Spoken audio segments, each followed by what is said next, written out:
Order! Order, I say!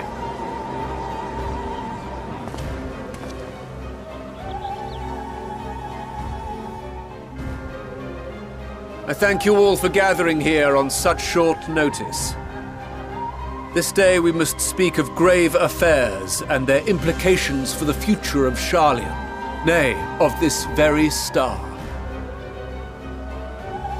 Said affairs concern all citizens, and so we have called for a public assembly.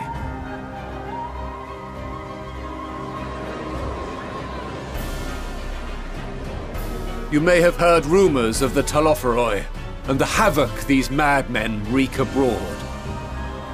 Under normal circumstances, we would pay little heed to petty disturbances outside our borders.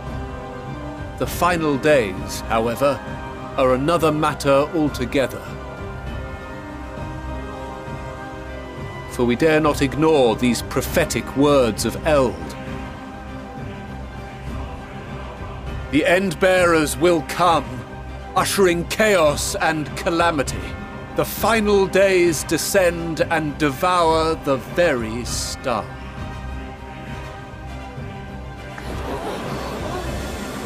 I've never heard this prophecy. Is it true? Will all that really happen? Calm yourselves. The time has come to speak of the Forum's most sacred duties. But first...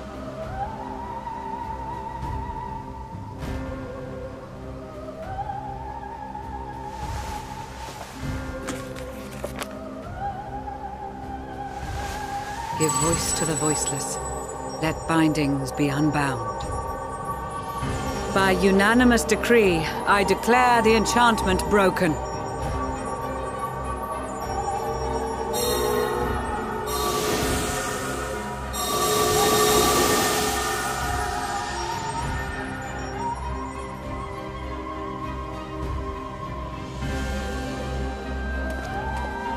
Master Leveilleur, if you would.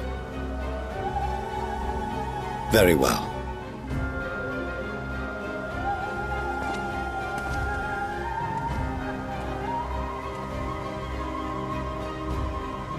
"270 years ago, our forebears began an expedition in the Dravanian hinterlands, in search of a route to access the ethereal sea. This much is public knowledge. Their findings, however, would become the Forum's most closely guarded secret.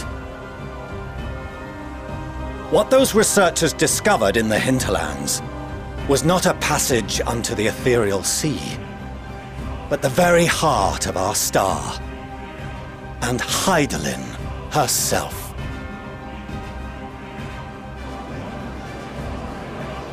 She spoke to them of a calamity that would extinguish all life, and of a means by which we might be spared. The moon. 'Tis in truth a gargantuan vessel built to serve as sanctuary for her children and deliver them from this doom. Much like Nunkref's hope in ages past, it will bear the people of a world in the throes of death to a new home. Needless to say, this will be no small undertaking. To facilitate the great work, the Forum has maintained close contact with the servants of Hydaelyn, who presently reside on the moon. Convinced that the foretold end was all but inevitable, we began amassing a wealth of knowledge, not merely for the betterment of our nation, but in preparation for the journey to come. You reveal this to us now? By the gods, how long do we have?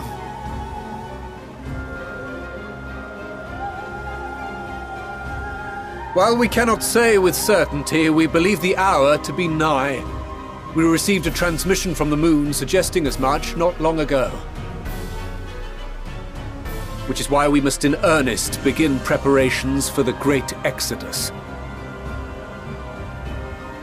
For his impressive contributions, and the leadership he demonstrated during our withdrawal from Dravania, we have elected Master Leveilleur to oversee this initiative.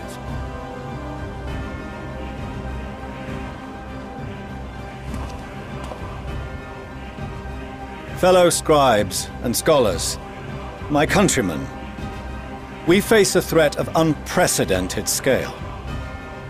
We must challenge the trials before us with composure and conviction if we are to find salvation. The wisdom of Sharlayan has ever been a shining beacon in the darkness, and so it shall continue to be. It is our solemn charge to see our heritage preserved for future generations. For those who will come after, we will brave a new frontier.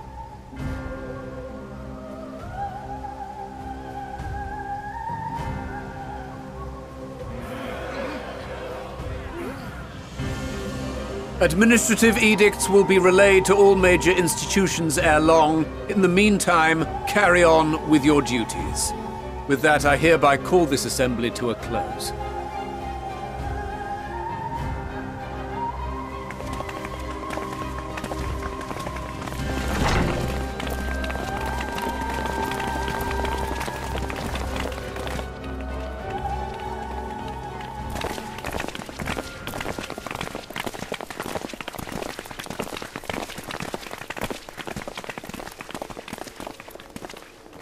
Do you remember what Mother told us when we visited home?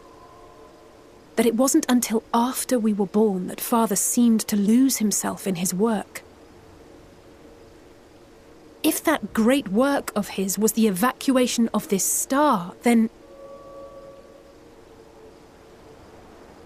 Yes.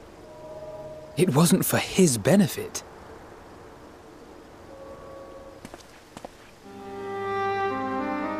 Would you mind waiting here a moment? I wish to speak with Father before we leave.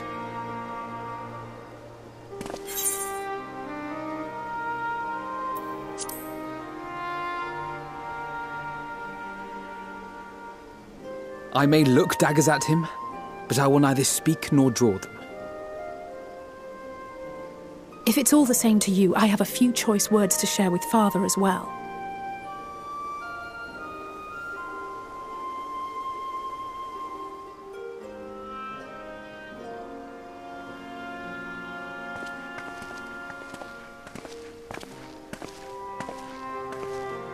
So, come to call us cowards and bid us join your fruitless battle against the inevitable. Nay, we do not object to the Forum's proposal. On the contrary, those who wish to flee have every right to do so. Urianger is cooperating with your associates on the moon to ensure that all is ready should evacuation be our only recourse. Then whatever your business, I suggest you be brief. Though we cannot boast the boundless wisdom of Sharlayan, we have first-hand knowledge of foreign cultures and have conversed with no small number of peoples. These experiences have taught us fundamental truths that cannot be recorded in any tome nor charted on any map. The beating heart of this planet is its people, many of whom would give anything, even their lives, to protect the lands they love. Many may choose to join you in the end. But what of those unwilling or unable, for whom escape will never be an option? What would you have them do? To ignore the plight of those one might conceivably save is not wisdom, Father. It is indolence. This is why we choose to fight. We'll not ask for your understanding, Father. Only that you don't turn a blind eye to the good we have done. That we can still do. We're not children in need of protection. Hold fast to your principles and let the world burn if it please. But we believe there is still another way. And if there is, we will find it. You see if we don't.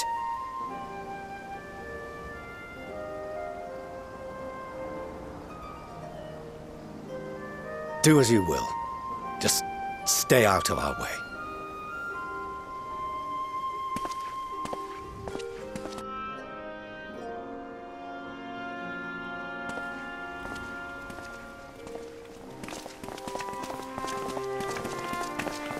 Were he not so consumed with self-righteousness, he might tell you how proud he is of you both. Bold words call for bold action, and there'll be no turning to your father should plans go awry. As if I ever would. So long as there are those who wish to stay and fight for this star, we have to do what we can to help them.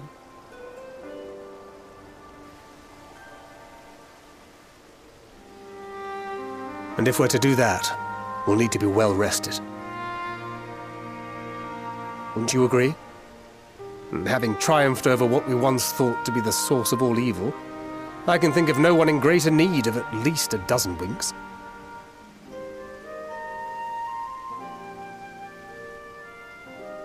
Shall we then? To the Annex, to prepare for tomorrow.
You're still awake. Good.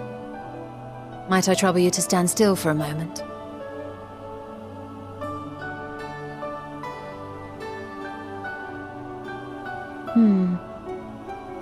Nothing appears out of the ordinary.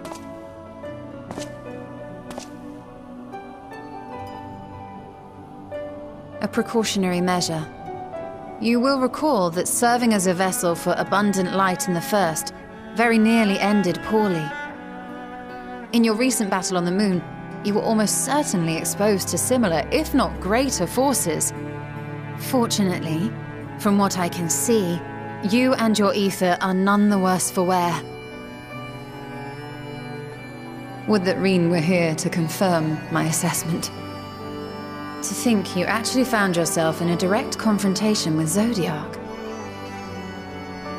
As if Xenos gallivanting about in your body was not misfortune enough. Did you so grossly offend every single deity in a past life that they saw fit to place a curse upon your soul?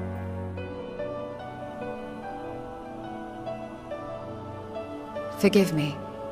That was in poor taste. I recall vividly how battered and broken it was in the depths of Amarant. Would that you could have seen it with your own eyes. Mayhap then you would understand why the greater part of me is glad you did not. It was a horror beyond description. Promise me you will be careful, that you will seek my counsel if you feel unwell.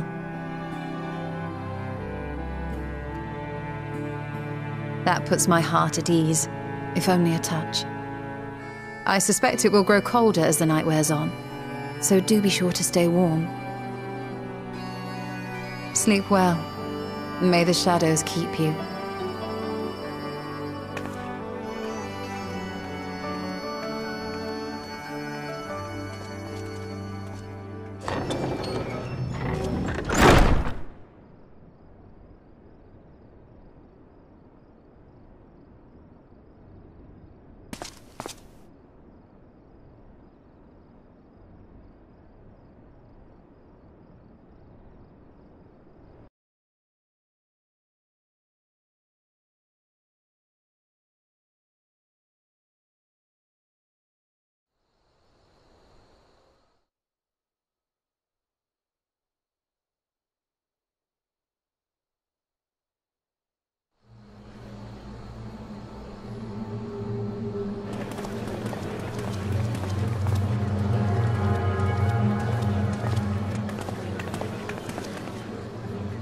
Thank the gods that tower is gone.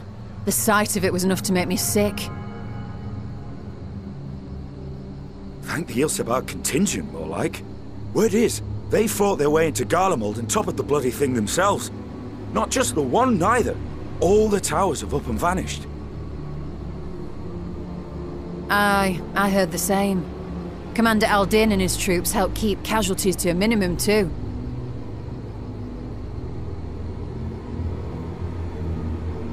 But is it true they brought back tempered Garlean soldiers? As Commander Aldin tells it, they've a treatment for that now. But don't you worry. Cured or not, they've no plans to bring them into the city proper. I see. Well, that's a relief then. I know we've brothers and sisters among the lot, but I can't say I'm eager to welcome them home.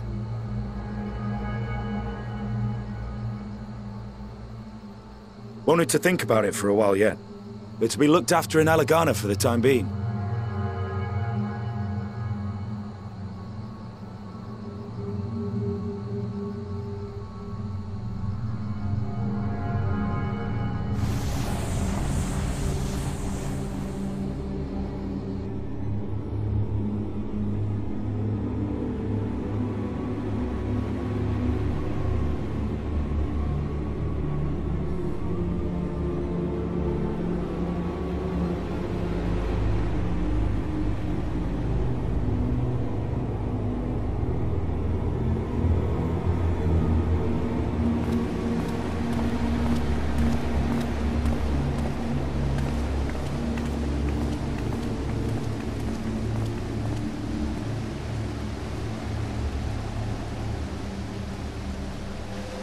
Another day, another commission of paramount importance.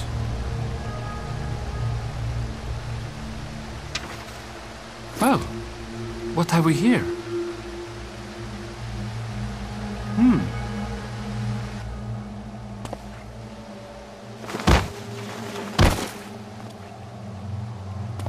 Hey, are you all right?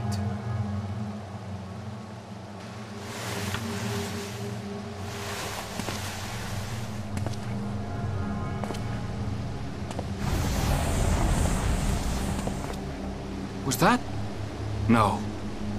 The shadows play tricks, nothing more.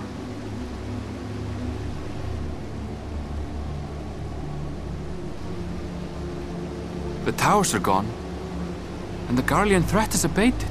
And yet, why does it feel as though it's about to get much, much worse?